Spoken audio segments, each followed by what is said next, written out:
Hi friends, అవాజు ఈరోజు మనం ఈ వీడియోలో స్టాక్ మార్కెట్ బేసిక్ టెర్మినాలజీలో భాగంగా ఈక్విటీ అనే టెర్మినాలజీ గురించి మాట్లాడుకునే ప్రయత్నం చేద్దాం.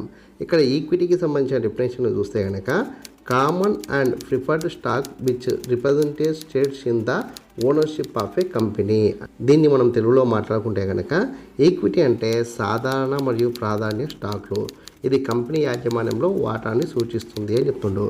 అంటే మనకు ఒక ఇండెక్స్ని ఇట్లా తీసుకున్నాం అనుకోండి, nifty-50 ఇండెక్స్ని తీసుకుంటే కనుక nifty-50లో లిస్ట్ అయిన 50 కంపెనీలు కావచ్చు, లిస్టులు కాని మిగిలిన కంపెనీలు కావచ్చు, ఆ కంపెనీల యొక్క మొత్తం డాటాని మనం స్టాక్ అంటాం కదా. దీన్ని మనము ఈక్విటీ మార్కెట్గా పరిగణించవచ్చు.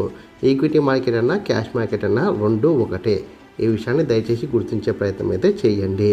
ఈక్విటీలో కూడా మనము అంటే ఈక్విటీ మార్కెట్ని బేస్ చేసుకుని కూడా మనం ట్రేడ్ చేయొచ్చు.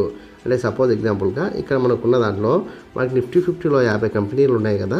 nifty-50లో లిస్ట్ అయిన 50 కంపెనీల్లో మనం ఏ కంపెనీని బేస్ చేసుకున్నా సరే, ఒకవేళ ఆ కంపెనీకి సంబంధించిన ఆ కంపెనీ అప్సైడ్ వెళ్తాను అనుకుంటే మనము బై చేసి సెల్ చేస్తాం, లేకపోతే పడిపోతాం అనుకుంటే సెల్ చేసి బై చేస్తాం.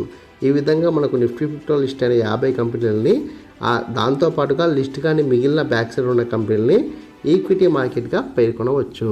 ఈ వీడియో కనుక మీకు నచ్చినట్లయితే లైక్ చేయండి, కామెంట్ చేయండి, షేర్ చేయండి. ఛానల్ మటుకు ఖచ్చితంగా సబ్స్క్రైబ్ చేసుకోండి. జై హింద్, వందే మాతరం.